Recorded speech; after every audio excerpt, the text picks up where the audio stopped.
Fröhlich. Bonjour. Alors, cette semaine, nous comptions aborder 5 thèmes avec vous. Le premier, remis sur le fil de l'actualité, le travail du dimanche.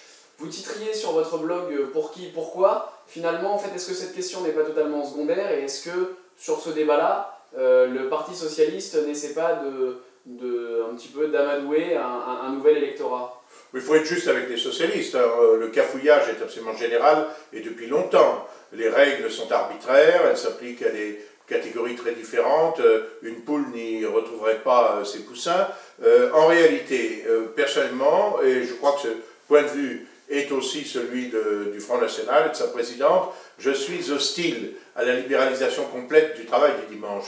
Elle se ferait théoriquement au nom de la liberté. Pourquoi empêcher de travailler des gens qui souhaitent travailler? Le problème en réalité, c'est que le travail du dimanche possible devient nécessairement, vis-à-vis des salariés, le travail du dimanche obligatoire. Autrement dit, s'il y a la possibilité donnée à un certain nombre d'entreprises, et notamment de grandes surfaces, d'ouvrir le dimanche, eh bien, nécessairement, cette situation de crise économique, lors des entretiens d'embauche, et c'est déjà ce qui se passe, lors des auditions pour les candidates au poste de caissière, des traitements, des salaires très modestes, on leur demande est-ce que vous seriez disposé à travailler le dimanche? Et celles qui disent non, eh bien, elles ne sont pas choisies.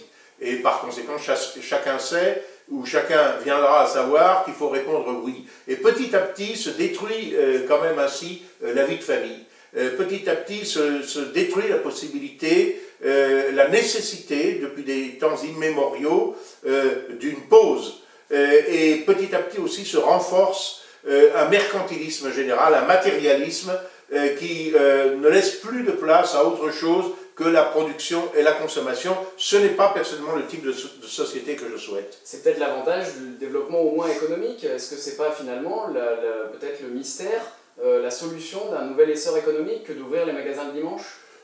Ça aurait pu être compréhensible à l'époque où le dimanche était le seul jour férié et on pouvait dire les salariés qui travaillent dur, qui travaillent 10 heures, 12 heures par jour au 19e siècle, ils n'ont que le dimanche pour pouvoir faire leurs courses en quelque sorte. C'est plus le cas aujourd'hui. La semaine de 5 jours et même de 4 jours et demi avec les 35 heures et les RTT, c'est généralisé. Par conséquent, je crois que ça ne se justifie plus. Il y a des ouvertures qui sont légitimes, celles des petits commerces, le dimanche matin, notamment les commerces d'alimentation. Si l'on doit étendre ces autorisations, je crois qu'il faut les donner aux petits commerces. Parce que quand la grande distribution aura, de la façon que j'ai dite, absorbé l'essentiel du marché et que les petits commerces auront disparu, on s'apercevra que la France est devenue un désert et qu'ensuite il faut faire 20 km pour aller acheter un tournevis. Je crois que ce n'est pas l'intérêt des Français.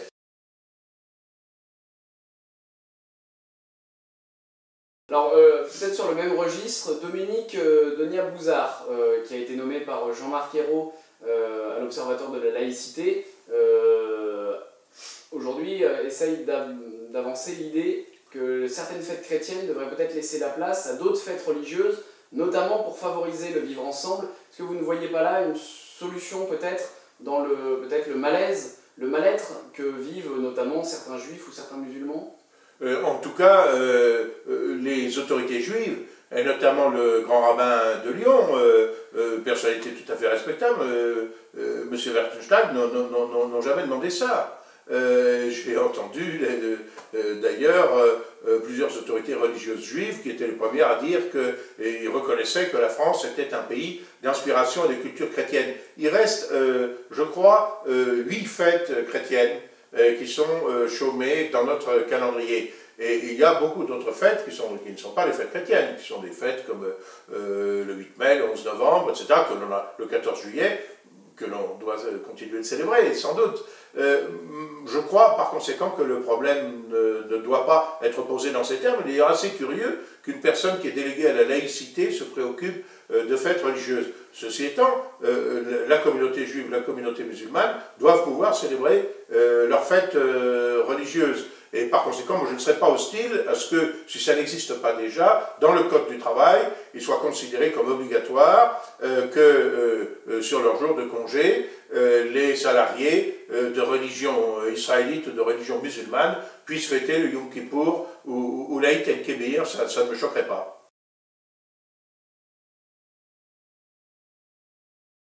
Boniche, autre sujet sur lequel le gouvernement a fait des annonces aujourd'hui, le budget de la défense qui voit un nouveau coup de sape, 23 000 postes supprimés, on rappelle que c'était 50 000 déjà sous Nicolas Sarkozy.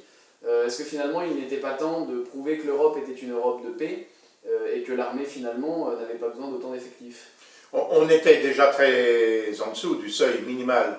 Et ce qui est tout à fait scandaleux dans cette affaire, ce n'est pas seulement le fait que le gouvernement se serve du budget de la défense comme d'une variable d'ajustement de la banqueroute financière dans laquelle se trouve la France, du fait de l'impéritie des gouvernements de droite comme de gauche qui se sont succédés, mais profitant lâchement du fait d'ailleurs que les militaires ne font pas grève, ne manifestent pas, etc. Bon.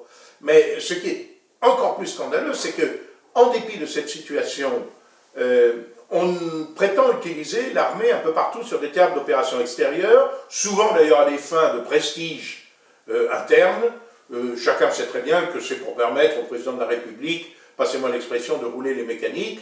On est intervenu en Libye avec des résultats calamiteux que l'on sait, qui étaient pourtant prévisibles. On est intervenu contre la Serbie, dans le cadre de l'OTAN. On est intervenu en Afghanistan. On prétendait intervenir contre la Syrie. Je me demande avec quoi. Le Nouvel Observateur, journal de gauche, en parle. C'est assez édifiant.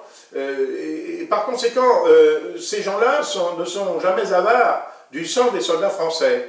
Mais dans le temps même où ils prétendent les utiliser un petit peu partout, et notamment au Mali, bien sûr, eh bien, ils diminuent les moyens. C'est parfaitement scandaleux.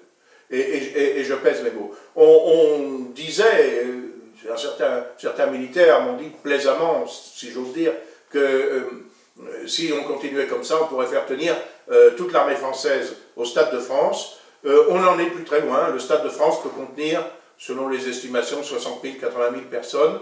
On n'en est pas encore tout à fait là, mais ça va venir. Et pourtant, les périls sont là, les dangers sont là. Contrairement à ce que vous paraissez penser, ou ce que disent certains, l'Europe n'est pas du tout un palliatif. L'Europe est à la remorque des intérêts du gouvernement de Washington, qui ne sont pas les nôtres, et qui ne sont même pas toujours d'ailleurs ceux du peuple américain. Si par exemple la politique de défense et de sécurité commune avait été adoptée à la majorité, la France eût été contrainte de participer à la deuxième guerre du Golfe contre l'Irak, encore plus injustifiée que la première.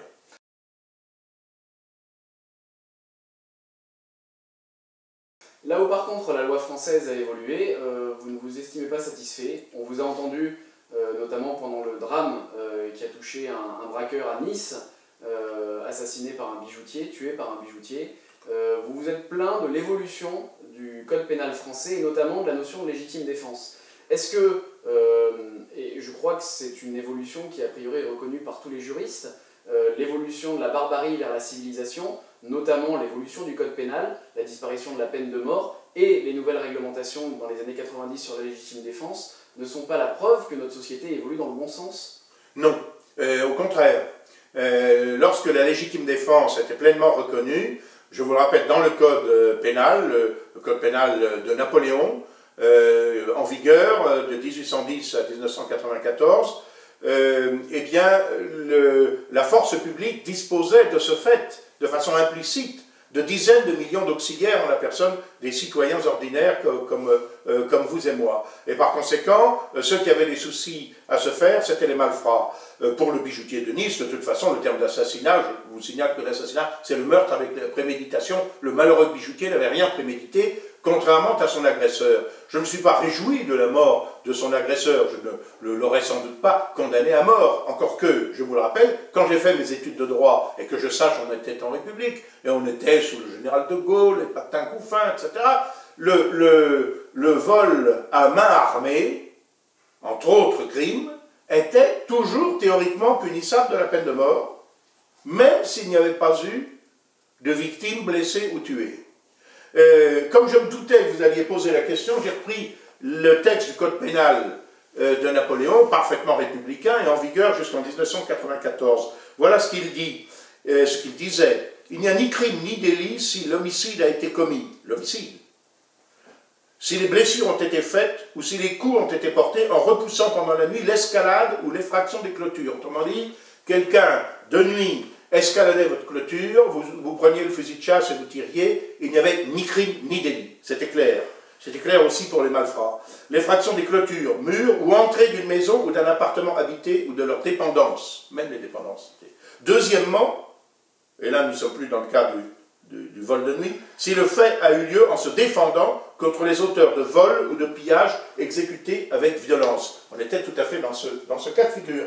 On a substitué, sous l'impulsion de la gauche, on a substitué à cela une notion de proportionnalité qui permet de façon tout à fait arbitraire à des magistrats, après coup, dans la quiétude de leur cabinet, de disséquer la réaction d'une victime, car le bijoutier, c'est la victime, il ne faut pas l'oublier, et de se demander si, quand il a tiré sur son agresseur, celui-ci était de face, ou de profil, ou des trois quarts. Tout cela me paraît absolument dérisoire. Et moi, je ne suis pas du tout sanguinaire, encore une fois, je n'aurais pas condamné à mort ce braqueur, même si le vol avec violence, le vol à main armée est un crime extrêmement grave, et doit le rester, et non pas un petit péché de jeunesse, comme ont osé le dire les membres de la famille du braqueur en question, en disant il a fait ça parce qu'il allait être papa. C'est une assez curieuse façon de fêter sa paternité. Bon, fermons la parenthèse. Mais je considère qu'on doit en revenir à la notion objective du Code pénal, notion objective qui était claire, qui était précise et qui était extrêmement dissuasive. Je me souviens d'ailleurs d'un film où Jean Gabin joue un caïd du milieu, une espèce de gentleman cambrioleur. Il a des complices autour de lui, certains sont armés. Il leur dit pas de salisette. Tu laisses tes armes au vestiaire. Parce que si nous nous faisons prendre et que nous n'avons pas d'armes, on nous tape sur les doigts. Si nous faisons prendre avec une arme, là c'est extrêmement grave. Autrement dit, c'était parfaitement entré dans les mœurs qu'une agression, qu'un vol à main armée avait des conséquences très graves et pouvait exposer, effectivement, l'agresseur à être tué par sa victime si celle-ci se défendait. Encore une fois, il y a des risques du métier pour les couvreurs, pour les pompiers, dans des activités parfaitement honnêtes. Je ne considère pas personnellement comme immoral qu'il y en ait aussi pour les braqueurs.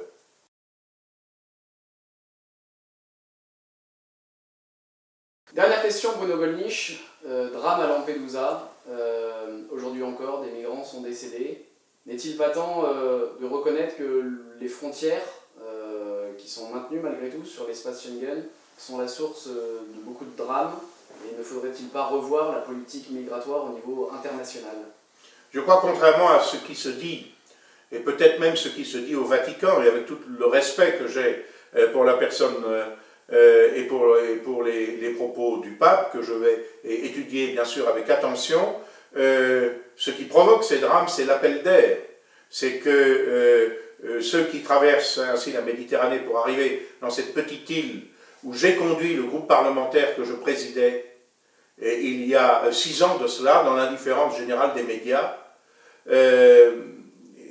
ce qui les fait venir, c'est qu'ils savent qu'ils ont toute chance d'être récupérés par la marine italienne qui croise en permanence dans le secteur. Je suis monté sur les navires de la marine italienne à cet effet, qui surveillent la zone en permanence, et qu'ils seront dans un centre d'internement et au bout de quelques semaines relâchés vraisemblablement avec un titre qui leur permettra d'aller et de s'installer partout en Europe.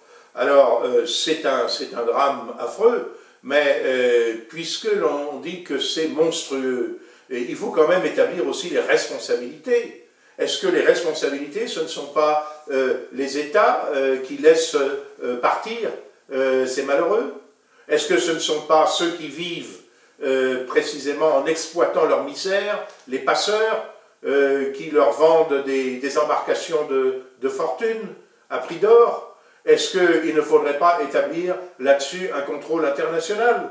Voilà, je crois que, autrement, évidemment, si par humanité, on dit, bon ben écoutez, on va fournir des canaux sûrs et sains pour que tout le monde, tous ceux qui le souhaitent, puissent venir en Europe, alors si nous avons vraiment l'obligation morale de nous conduire ainsi, c'est que nous avons l'obligation morale de nous saborder, d'accepter notre submersion par d'autres peuples. Je ne suis pas certain quand même que les exigences de la morale chrétienne aillent jusque-là. Merci Bruno Gollnisch, à bientôt. Merci.